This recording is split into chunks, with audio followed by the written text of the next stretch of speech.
Hello Year 12, and we've just started our new unit on globalisation and the digital world. This is a unit that's part of paper 3, Debates in Contemporary Society, and it gets you to look at pretty new sociology, looking at how theories have developed about how we now communicate, how we identify ourselves, how we have relationships and interconnections, and how the world has changed because of the impact of globalisation and the increased use of digital communication. Now, digital communication refers to so much. It refers to everything we use as digital to communicate. So our phones, our televisions, our laptops, our computers, our smartwatches, all those things would be part of digital communication, and they're playing a really important part in our lives. So this unit gets you to look at sociological theories, mainly postmodernist, Marxist and feminist. Okay, so we only really look at the three main theories when we're looking at globalisation. So, sociologists disagree, what a surprise, on how to define globalisation. And one of the first things I'm asking you to do in task 1 of the PowerPoint that you've got is to think about what is globalisation, what does it actually mean to you? That's quite a hard task because sociologists don't agree with it themselves. They define the processes of globalisation as something ongoing. Some sociologists, like Putney, suggest that it's something that started 1.8 million years ago when the first humans moved away from Africa. And Putney said that the spread of world religions like Christianity and Islam were a start of globalisation. The main bit of globalisation we're going to look at is from 1983 when the internet was developed. And obviously it didn't become a really big thing until the 1990s, particularly in 1995, when Microsoft launched Windows. Obviously today in the current climate, we're actually relying on digital communication for everyday essentials, to get our groceries, to get our medical things, to have our doctor's appointments with the whole coronavirus. And just think about how people in poverty may be impacted on that, old people may be impacted on that. So there's lots and lots of really topical things to look at, and there's going to be so many articles at the moment, so I really recommend going on to something like the Guardian, the Telegraph, and maybe subscribing and trying to use that.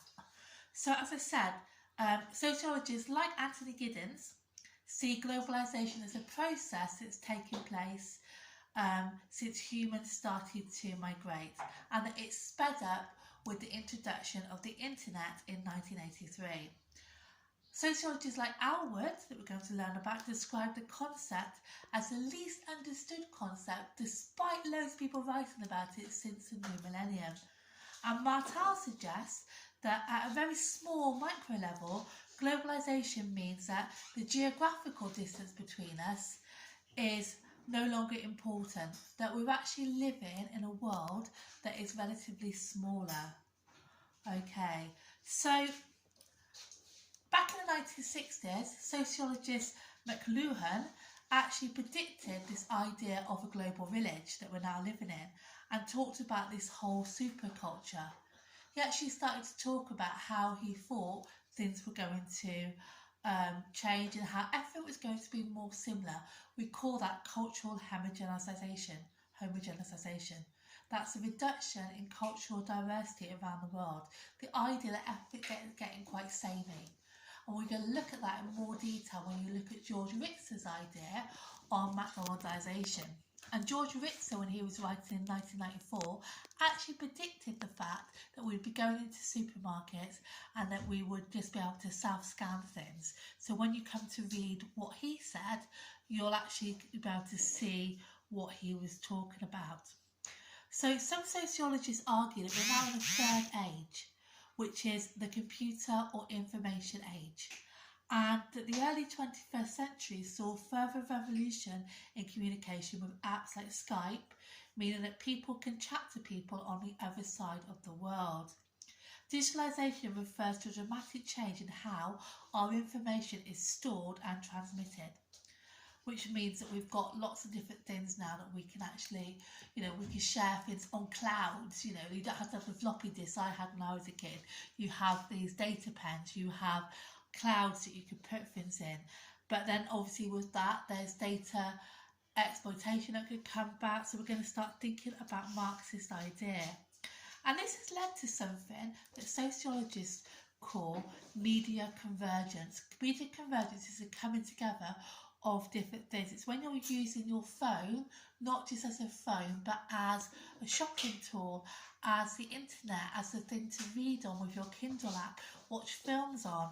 So it's argued that the impact of the digital revolution has led to 3 types of media convergence. Technological, which is the idea that on one device we can send text, photos, videos, films, maps, email and social networking.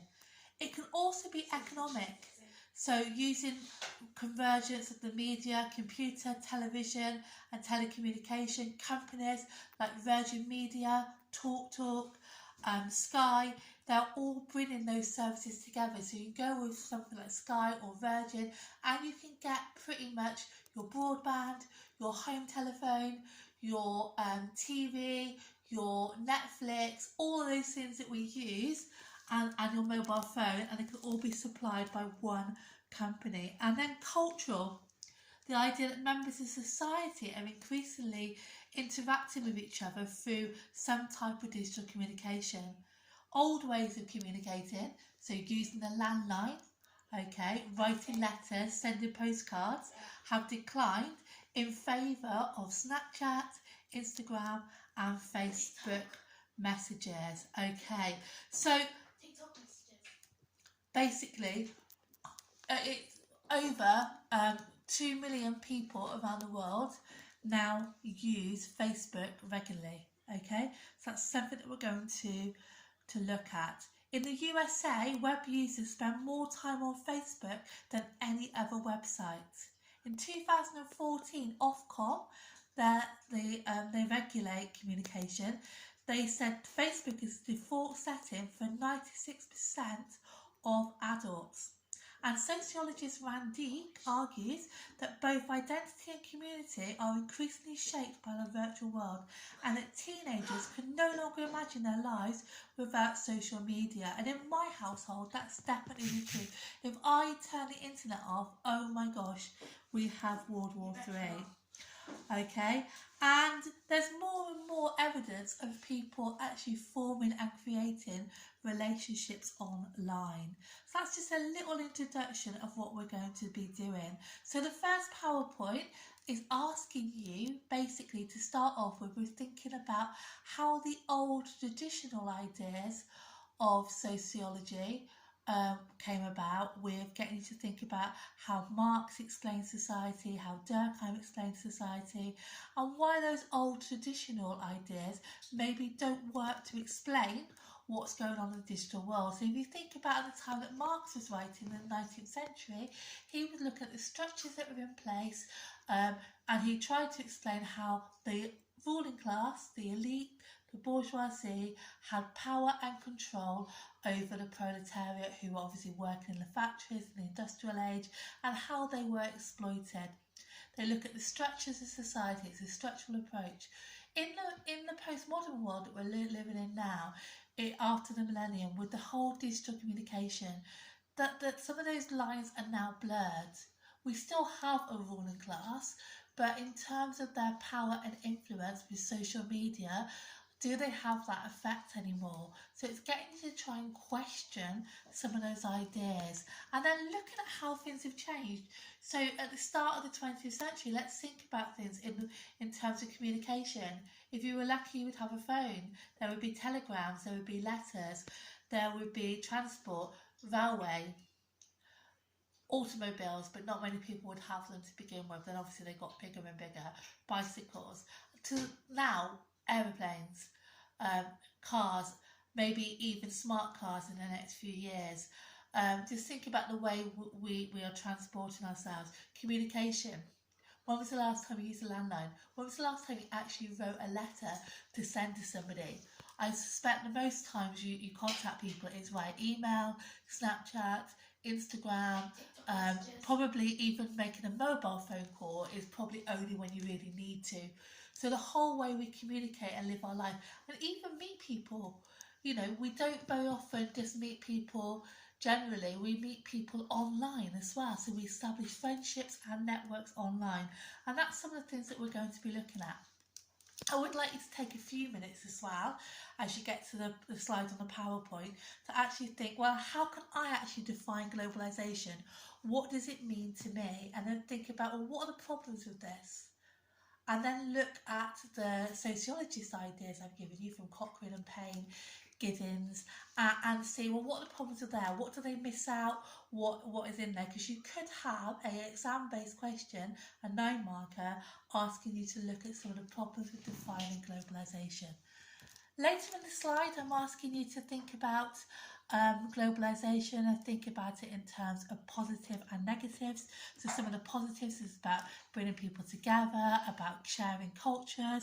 Cultural hybridity could be a positive. A negative could be the impact on the environment, but also if you look at the video clip I put on there, it could be the impact that globalisation and transnational corporations are having on remote groups like the Awa tribe who live in the Amazon rainforest. So it's just some things for you to be thinking of. Okay, well, I hope any questions on the PowerPoint, then just email me or upload it to show my homework, and I will try and do another video to try and help you out next time. Okay, take care. Bye.